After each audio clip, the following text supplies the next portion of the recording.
Assalamualaikum warahmatullahi wabarakatuh. Apa khabar anak-anak semua? Saya doakan semuanya berada dalam keadaan sihat walafiat. Hari ini kita akan belajar tajuk hijrah detik bersejarah iaitu bidang sirah. Diharapkan pada murid-murid semua, daripada ada anak semua, sila buka buku teks muka surat 157. Apakah yang dimaksudkan dengan hijrah? Hijrah dari segi bahasa ialah perpindahan dari satu tempat ke tempat yang lain. Manakala dari segi istilah, maksudnya adalah perpindahan Rasulullah SAW dan umat Islam dari Mekah ke kota Madinah iaitu kota Yasrib.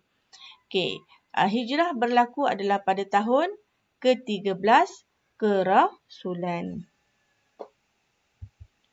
Apakah faktor berlakunya hijrah? Hijrah berlaku adalah disebabkan oleh perintah daripada Allah Subhanahu Wa Taala ataupun isyarat daripada Allah untuk memelihara akidah umat Islam. Penentangan musyrikin Quraisy semakin kuat terhadap Islam dan perlawanan penduduk Yasrib di Madinah. Ustazah ada tunjukkan peta di mana berlakunya hijrah ni adalah daripada Mekah ke kota Madinah. Kita lihat di sini tentang faktor berlakunya hijrah. Yang pertama tadi adalah isyarat daripada Allah. Di mana Allah telah mengisyaratkan kepada Rasulullah supaya berhijrah. Sebagaimana di dalam surah Al-Anfal ayat 30. Maksudnya, dan ingatlah ketika orang kafir, musyrik Mekah menjalankan tipu daya terhadapmu untuk menahanmu atau membunuhmu atau mengusirmu. Mereka menjalankan tipu daya dan Allah menggagalkan tipu daya mereka. Kerana Allah sebaik-baik yang menggagalkan tipu daya. Faktor yang seterusnya ialah memelihara akidah. Di mana umat Islam sanggup mengorbankan tanah air dan harta demi menyelamatkan akidah mereka dan mereka sanggup berhijrah ke Madinah. Yang ketiga, berlakunya penentangan musyrikin Quraisy terhadap Rasulullah SAW dan mereka telah berpakat di Darun Nadwah untuk membunuh Rasulullah SAW. Yang keempat, faktor berlakunya hijrah adalah perlawanan penduduk Yasrib supaya Rasulullah menjadi pemimpin mereka. Mereka juga telah mengadakan bai'ah Aqabah pertama dan kedua. Jadi mereka telah Mus'ab bin Umair maknanya telah dihantar ke Yasrib untuk mengajarkan mereka tentang Al-Quran. Antara isi kandungan bai'ah Aqabah pertama adalah tidak menyengutukan Allah Subhanahu Wa Taala. Mereka perlu tidak menyengutukan Allah Subhanahu Wa Taala, tidak mencuri, tidak berzina, tidak membunuh anak, tidak berdusta dan tidak menderhakai perkara yang baik. Sebenarnya apa yang terdapat dalam bai'ah Aqabah pertama ini adalah sebelum ni mereka telah melakukannya. Jadi bila ada bai'ah ni mereka kena meninggalkan semua perkara tersebut. Bai'ah Aqabah yang kedua, antara isinya adalah melindungi dan mempertahankan Rasulullah SAW seperti mereka melindungi, menyayangi keluarga mereka sendiri. Peristiwa penting semasa hijrah, antaranya adalah pada waktu tengah malam baginda keluar bersama-sama dengan Saidina Abu Bakar As-Siddiq.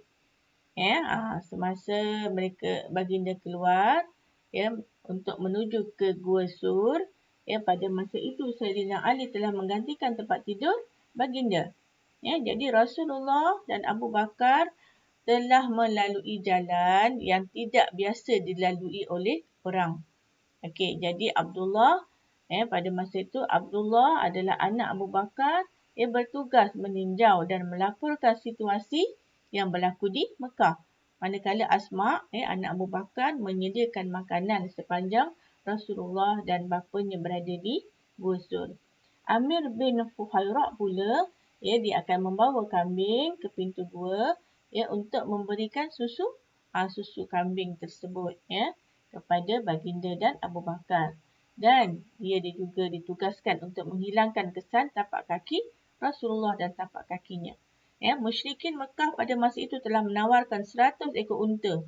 Ya, sekiranya ada orang ramai yang dapat menangkap Rasulullah. Ya, tapi apa yang berlaku?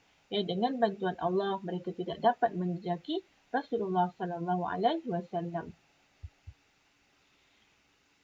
Seterusnya selepas 3 hari dia gusur, mereka pun menujulah ke Madinah bersama dengan Abdullah bin Uraikid iaitu penunjuk jalan. Dalam perjalanan tiba-tiba Suraqah bin Malik telah dapat menjejaki Rasulullah. Apabila dia menghampiri Rasulullah tiba-tiba kaki kudanya terperosok ke dalam pasir. Jadi pada masa itu dia rasa sangat takut. Tapi apa yang berlaku adalah Rasulullah telah memaafkan apa yang telah dilakukan oleh Suraqah terhadap baginda. Yang seterusnya adalah tibanya Rasulullah sallallahu alaihi wasallam di Quba dan baginda telah tinggal beberapa hari di sana. Pada waktu ini baginda telah membina masjid pertama di Quba. Maknanya membuat tanda. Ini adalah masjid pertama di Quba.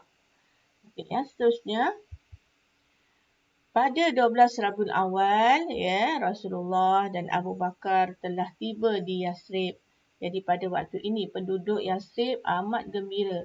Mengalu-alukan kehadiran Rasulullah disambut dengan salawat. Mereka berlumba-lumba merebut tali unta Rasulullah agar mereka bermalam di rumah agar baginda bermalam di rumah mereka mempelawa tapi apa yang berlaku Rasulullah kata lihatlah pada unta Rasulullah berhenti di rumah siapa tapi akhirnya unta tersebut telah berhenti di rumah Abu Ayyub Al-Ansari. Apakah kesan kesan daripada hijrah yang kita lihat dari sini adalah dari segi agama agama Islam pada waktu ini semakin tersebar kerana dakwah dapat dilaksanakan secara terbuka dan kehidupan masyarakat Madinah berubah kepada sistem yang lebih baik dari segi akidah, syariat dan juga akhlak. Dan di segi politik pula tertegaknya negara Islam pertama yang berdaulat di bawah pimpinan Rasulullah sallallahu alaihi wasallam dan ekonomi umat Islam pula semakin kukuh dan sistem ekonomi Islam dapat dilaksanakan di Madinah.